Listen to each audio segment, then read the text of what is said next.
Assalamualaikum warahmatullahi wabarakatuh. Saya Rinta Noprianti dengan NIM 19051109992 akan menjelaskan tentang perkembangan linguistik pada abad ke-19 dan pada abad ke-20. Sebelumnya, saya ingin mengucapkan terima kasih kepada Profesor Dr. Hajah Hasna Faiza ARM Hum selaku dosen pengampu mata kuliah psikolinguistik. Ada dua pandangan yang turut mempengaruhi linguistik dan psikologi pada abad ke-19. Pandangan yang pertama yaitu bersifat atomistis. Maksudnya adalah berkenaan dengan analisis sampai ke bagian yang sekecil-kecilnya, sehingga melupakan bahwa bagian-bagian itu ada hubungannya.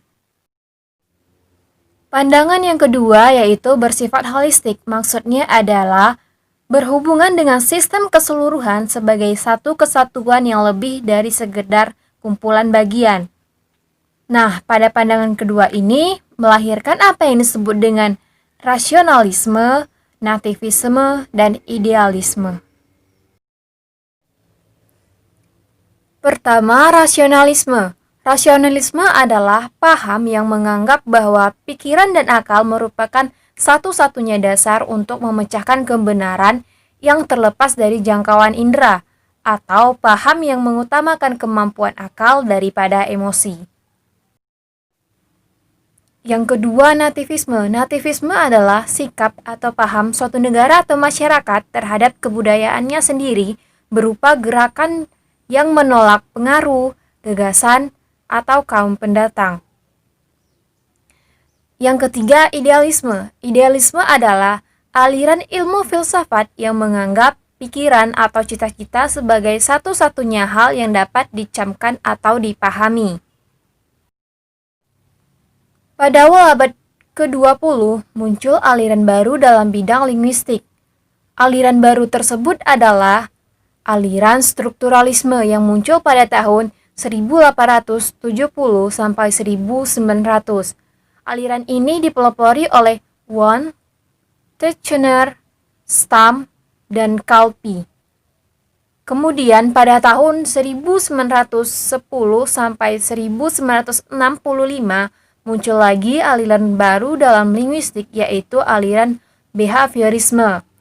Aliran ini dipelopori oleh Watson dan Skinner.